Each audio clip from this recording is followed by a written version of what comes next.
vidéo bi danga ko am ci français danga ko am ci wolof. Affaire Nabou Leye. Qui est-elle vraiment? Analyse du meurtre d'Aziz Dabala. Au Sénégal, l'affaire qui secoue les réseaux et les tribunaux est celle du meurtre d'Aziz Dabala et de Wali à Pékin. Au cœur de l'enquête, une danseuse très médiatisée, Nabou Leye. Mais qui est Nabou? Quel est son rôle réel dans ce crime? Bienvenue au rendez-vous des curieux.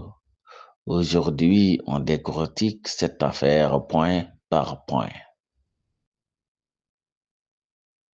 Dans la nuit du 18 au 19 août 2024, deux hommes ont été brutalement assassinés dans leur domicile à Pékin, Technopole.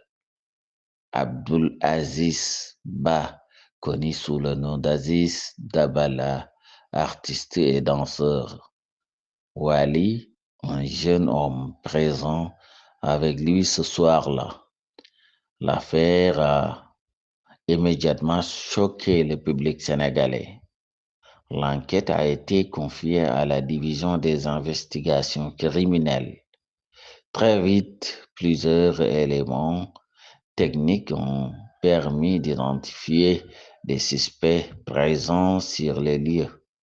Parmi eux, Mamadou Lamine Diao, Modulo, des membres de la famille Diao, Ousseynou Diao, Serigne Sarr et aussi Nabou Leye, figure devenue centrale dans l'affaire. Nabou Leye est connue sur les réseaux comme danseuse et influenceuse. Elle était présente avec Aziz le soir du drame et a conduit la voiture dans laquelle il se trouvait avant l'incident. Selon les éléments de la police, elle aurait déposé Aziz à un endroit précis où se trouvaient les autres suspects. Ce positionnement a poussé les enquêteurs à la placer en garde à vue. D'abord entendu par la DIC, Nabou a fourni des déclarations contradictoires, ce qui a éveillé les soupçons. Son contrôle judiciaire a été révoqué après une confrontation avec l'un des suspects et elle a été placée en détention provisoire par le juge d'instruction. D'autres personnes ont été entendues dans le cadre du dossier. Certains relâchés, d'autres maintenus, mais l'affaire reste complexe et en cours. Comme souvent dans les affaires médiatiques, cette enquête a donné lieu à de nombreuses rumeurs sur les réseaux sociaux. Certains présentent Nabou comme coupable principal, d'autres défendent son innocence. Il est important de distinguer faits avérés et interprétations ou suppositions, surtout dans un contexte judiciaire encore en cours. Cette affaire révèle aussi une réalité plus profonde, l'impact des réseaux sur l'opinion publique, la rapidité avec laquelle une personne peut être jugée, l'importance de laisser la justice faire son travail en attendant les décisions finales du tribunal. Restons critiques et respectueux. L'enquête avance, les audiences se poursuivent, mais une chose est sûre, cette histoire interroge notre rapport à la vérité, à la justice et à l'information. Dites-nous en commentaire ce que vous pensez de ce dossier. Abonnez-vous au rendez-vous des curieux pour d'autres enquêtes sensationnelles.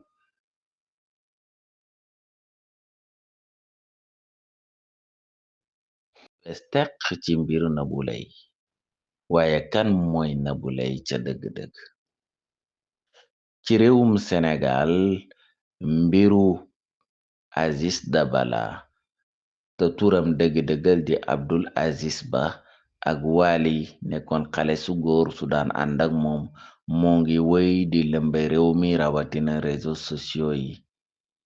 Mbir moomu nag ñi tudd ci ndaw si di wuyoo ci turu Nabou Leye nekk benn fecckat bu ñu ràññee waaye tamit daan feeñ ci écran yi ci théâtre yu bari rawatina ci film boobu daan uyoo ci turu Emprise mu tudd fa Soukey. Yéena ngi ci rendez-vous des curieux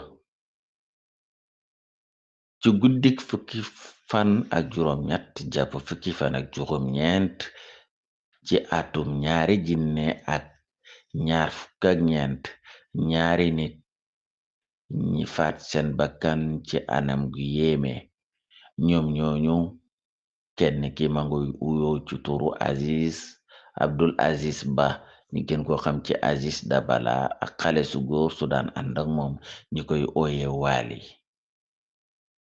Mbir yi nag gaaw na lëmbe lool Senegal gi yépp foo wër ña nga koy waxtaane. Enquête bi kii ñi woowe DIC ñi leen wax division des investigations criminelles ñoom ci seen ay yoxo la nekkoon waaye ci lu gaaw rekk ay nit ñu bari ràññee nañ leen ci nit ñi nga xam ne yaakaaroon nañ ne taqee nañ ci moomale mbir wara ñi laale fa. Mamadou Lamine Diaw di uyo ci turu Modou Lo ak ñu am solo ñu bokk ci waa fameem ku ci mel ni Ousseynou Diaw Serigne Sarr waaye tamit ki nga xam ne mooy wuyoo ci turu Nabou Leye moomu nag mujj na nekk ki nga xam ne moom la turam gëna fës ci mbir yi. Nabou Leye ku ñu ràññee la ci réseaux sociaux yi mu nekk fecckat waaye nekk tamit influenceuse. Bés bi nga xam ne ci la ñaawteef gi am moom dafa àndoon ak Aziz nangu nañ sax ci ay xibaar ne oto bi ñu nekkoon ñoom ñaar moo ko doon dawal te fi mu wàcce Aziz am na ñu fa nekkoon ñoo xam ne tudd nañ leen ci ñaawteef gi loolu nag arrangé wul torop dafa yokk ci xar mi kawar ba tax loolu moo taxoon ñi mettroon ko en garde à vue. Nabou Leye gannaaw bu ñu ko dégloo dañu ko mettroon sous contrôle judiciaire maanaam daf doon génn di dox ay soxlaam waaye dañ ko tënkoon bët bu set daf daan dem police di signé waaye ñi seetlu ne ay waxam yi dañoo wuute lool am ak woro tax ñi placé ko en détention provisoire.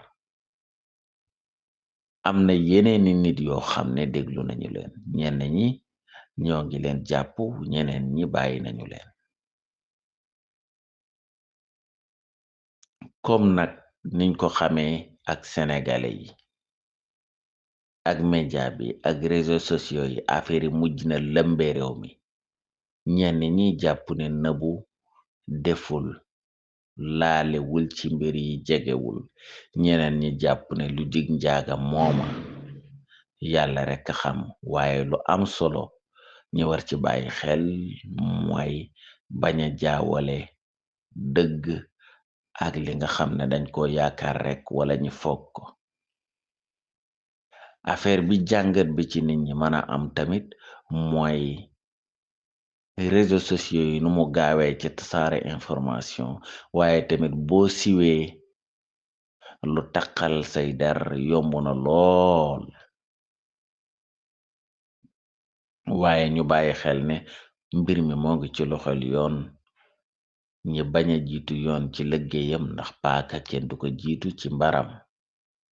Enquête baa ngi continuer audience yaa ngi am ñoo ngi déglu nit ñi confrontation yaa ngi am histoire bii nag dafa wara wane nan lañu mel ak dëgg waaye tamit